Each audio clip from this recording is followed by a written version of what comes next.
제가 좋아하는 릭 앤 모티라는 애니메이션이 있는데요. 여기서 주인공 모티가 짝사랑하는 제시카에게 이렇게 얘기합니다. I have a pretty bad case of haven't taken you to dinner itis. Might be fatal. 저녁 식사에 초대를 하지 않는 증후군이 심하게 걸렸나 봐. 죽을지도 몰라. 이렇게 이야기하는데요. haven't taken you to dinner에 itis를 붙여서 그냥 병명을 하나 만들었습니다. 실제 itis는 염증에 붙이는 전미사인데요. 의학 용어가 이렇게 쉬워요. 그냥 어떠한 상황을 말하고 거기다가 itis 혹은 sis 혹은 pathy 이런 말들 전미사를 붙이면 됩니다. 특별한 게 없죠. 그냥 대충 그리스어나 라틴어 단어 몇 개 뒤에 붙이면 되는데요. 처음 들으면 엄청 어려워 보이지만 단어 자체는 사실 별게 없습니다. 물론 의학이란 학문 자체는 매우 전문성이 필요해요.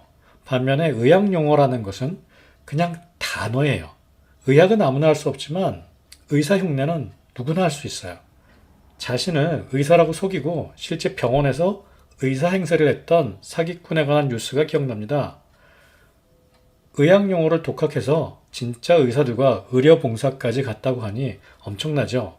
이 사기꾼은 의학에 대해서는 잘 몰랐을 거예요. 하지만 의학 용어는 잘 알았을 겁니다. 여러분 의학 용어가 얼마나 쉬운지 아시겠죠?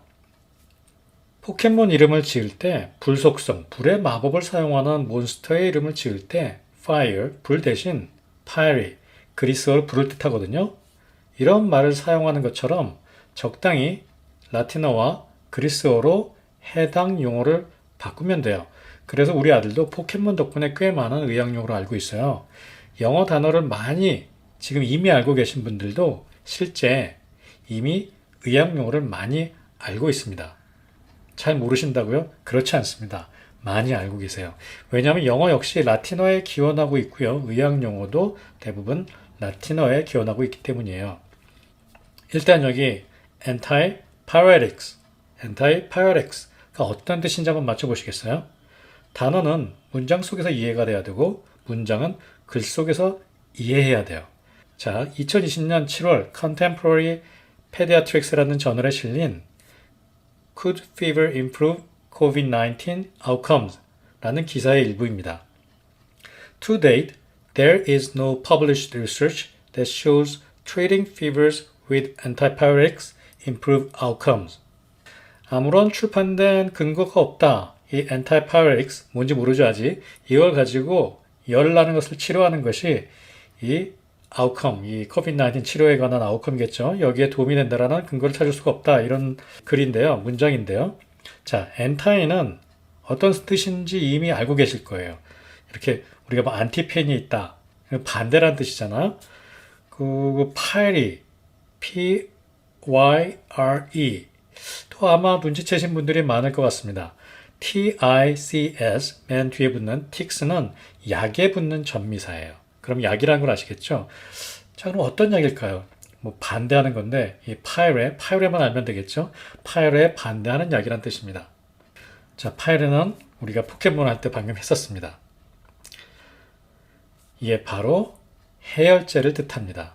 anti-pyre, 그러니까 pyre, 불에 대해서 반대하는 TIC, 약이란 얘기예요. 그래서 해열제가 됩니다. 제가 앞으로 계속 반복할 이야기인데요. 이미 알고 있습니다, 여러분은. 이미 알고 있다, 의학용어.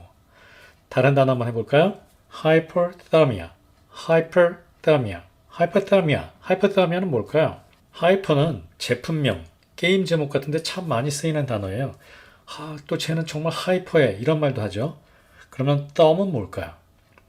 아마 thermometer는 무엇인지 기억할 겁니다. 뒤에 붙는 ia, 이 전미사죠. 서픽스는 어떤 상태, 어떤 증이란 말이에요. 뭐 병증 이렇게 얘기할 때 증이란 말입니다. 요즘 이상기온으로 인해 이런 하이퍼터미아 환자들이 많이 나오고 있어요. 자, 짐작하시겠죠? 여러분들은 이미 알고 있습니다. 다시 한번 실제 글 속에서, 문장 속에서 보시겠습니다. KGW8에 실린 2021년 아주 최근 7월 뉴스의 일부입니다. Prior to June's heat wave, the county had recorded just 2 deaths due to hyperthermia. 하이퍼더미아로 인한 사망이란 얘기겠죠? 자, 짐작이 좀 가시죠? 다음 하나 더 볼게요. 시애틀 타임즈에 실렸던 기사입니다. Died of hypothermia during the recent heat wave. heat wave란 말이 다시 한번 또 나왔는데요. 이런 상황 속에서 굉장히 더운 날씨니까 힌트가 되죠. 하이퍼더미아로 사망했다 이런 이야기입니다. 굉장히 슬픈 이야기인데요. 이 노숙자였나 봐요. 노숙자가 이렇게 차가운 것을 찾아다니다가 저렇게 그늘에서 이렇게 사망한 채로 발견됐다라는 신문 보도였습니다. 자, 여러분들 하이퍼더미아 뭔지 짐작하셨을 거예요. 바로 체온, 땀, 온도죠. 이 더모메타의 온도계니까요. 이 땀이 하이퍼, 정상 이상으로 올라가는, 그러니까 초월하는 이 땀, 온도가 하이퍼하니까 너무 높아지는 겁니다. 그러니까 체온이 지나치게 높아지는 뒤에 IA가 붙어서 증이 되는 거죠. 그래서 하이퍼더미아는 고체온증이 됩니다. 자, 못 맞췄어도 괜찮고요. 제가 하고 싶은 이야기는 의학 용어가 이렇게 쉽다라는 거예요. 특히 그냥 우리가 아는 단어들을 약간 좀 예스럽고 고리타분해 보이는 그리스어나 라틴어로 바꾸면 짜잔 하고 의학 용어가 돼버리는 거예요. 의학 용어를 배우는 것이 새로운 언어를 배우는 것이라고 이야기하는 사람들이 있는데요. 전혀 그렇지 않습니다. 언어라는 것은 언어의 독특한 체계가 있죠. 법칙에 따라 말과 글이 구성돼야 돼요. 그런데 의학 용어는 그런 과정 같은 게 없어요. 문법 같은 게 없다는 얘기죠. 그냥 단어들이 합쳐진 거예요. 언어를 배우는 것과는 차원이 달라요. 언어를 배운다기보다는요, 그냥 새로운 단어를 이렇게 접하는 거랑 똑같습니다. 우리가 처음 보는 물체, 뭐 예를 들어서 아이폰 처음 나왔을 때 처음 그 단어를 우리가 알게 됐잖아요. 혹은 에스프레소, 혹은 뭐 가스오부시, 뭐 스시, 알단테 이런 말들을 처음 접하고 그 말들을 알아가는 과정과 훨씬 더 비슷합니다. 이거는 언어를 배우는 것과는 차원이 다른 문제죠. 우리가 어떻게 이런 단어를 배우게 됐을까요? 먼저 실체를 먼저 접하고 적어도 카탈로그라도 혹은 뭐 잡지 광고라도 먼저 접하고 실체를 인식한 다음에 그 단어를 알게 되는 거죠. 그래서 의학 용어는 그냥 익숙해진다는 표현이 오히려 배운다라는 말보다 더 맞습니다. 자, 의학 용어는 새로운 언어를 배우는 것이다. 그렇지 않습니다. 의학 용어는 새로운 어휘를 배우는 것이다. 이것이 맞습니다. 자, 그 배우기 어렵다는 보그 병신체인데요. 정말 보기에도 너무 어려워 보이죠? 사실 의학 용어는 이보다 쉽습니다. 어떤 사람들에게는 이런 의학 용어가 보그 병신체처럼 보일지도 모르겠습니다.